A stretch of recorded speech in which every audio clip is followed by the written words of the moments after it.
the covering of the face was an interpretation, and the majority of the women of Medina chose to cover their face. That's a fact.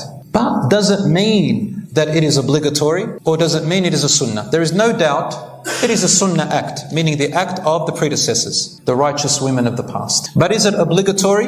There are two opinions on that. The women of Medina, the hadith says that they came out covering their entire face except one eye, so they can know where they're going. Now here the scholars have differed on this. Wrong. Sisters asked a very good question. So number one, tell us about the niqab. What is the origin of the niqab? Is it sunnah or is it cultural? And are there difference of opinions about the niqab? What is the niqab? I told you already what is the khimar, correct? We all know what the khimar is now. The khimar is a covering, but when you say khumurihinna, the women's khimar, it literally means the one they put on their head like this. The niqab is the one where you cover the face like this and show the eyes. There are different names. There's the one that covers the entire face, burqa and so on and so forth. The niqab is the one that covers the face except for the eyes. Where did this come from? Well, in ancient history, women in different cultures did wear niqab. They did cover their face. Even before Muhammad ﷺ came out. It's documented history among Muslims and non-Muslims, among people before Muhammad ﷺ came.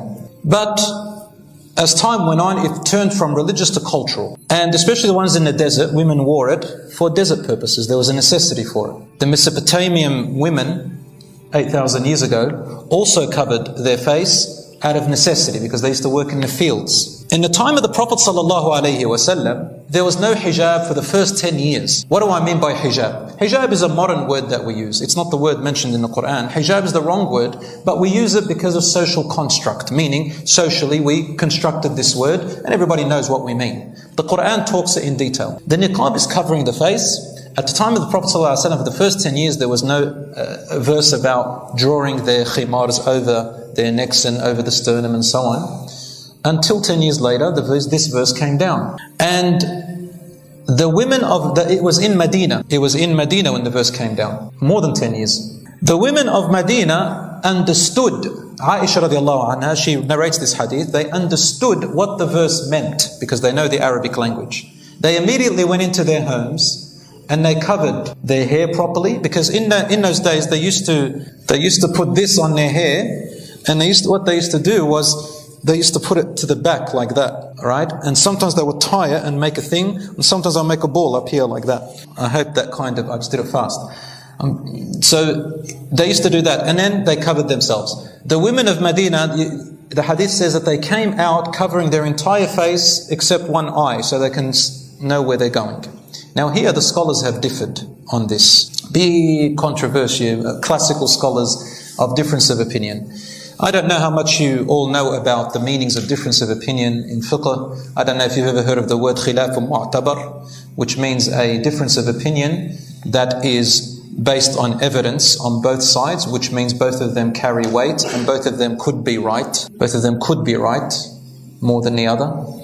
Anyway, the covering of the face was an interpretation, and the majority of the women of Medina chose to cover their face. That's a fact. But does it mean that it is obligatory, or does it mean it is a sunnah? There is no doubt it is a sunnah act, meaning the act of the predecessors, the righteous women of the past. But is it obligatory? There are two opinions on that. I'm not going to go into too much detail on this. One large group of scholars and schools of thought says it's obligatory. It's considered awrah. You shouldn't show it, just like the hair. And the other group say no, because of many hadiths. One of them is one in Sahih Muslim, where Asma radiallahu anha, she had reached puberty, and she would take food to the Prophet ﷺ when he was in the cave of Thawr, when he was migrating, and she would bring him food. And one day, she was wearing something that was a little bit transparent. It wasn't her fault. And the Prophet ﷺ looked away, and he said, "Ya Asma, if a girl reaches puberty, then nothing of her body is allowed to be seen except this and this." And he pointed to his hands and his face. Unfortunately, some scholars of hadith said this is weak. Others, they said it is strong. And they're all reputable and all have their good explanation. The opinion I follow is the scholars who say it's not obligatory. And the reasons they say that is because if it was obligatory, these are some of the reasons which have been refuted as well. Some of the reasons is if it was obligatory, it would not be impermissible, haram, to cover your face during ihram in Hajj, because the hair is compulsory to cover, the rest of the body is compulsory to cover, yet only the face is impermissible to cover during ihram. The scholars who said that it's not obligatory use this as one of their arguments. The other argument is that when you look at the verse and it says khumurihinna, the khimar is known historically not to cover the face, and Allah would have said cover your face, but He said juyubihin, draw your khimars, which was known to be open, to cover the jayb, and the jayb is from the neck downwards, it's not the face. That's now 3 arguments that they use. There are more arguments, but these are the 2 opinions. Whether you choose this one or you choose that one. This one cannot, the one who has niqab is not allowed Islamically, shar'an, to enforce upon the other one, to tell the other one that they're not wearing proper hijab. Nor are they permitted Islamically to pressure them into that.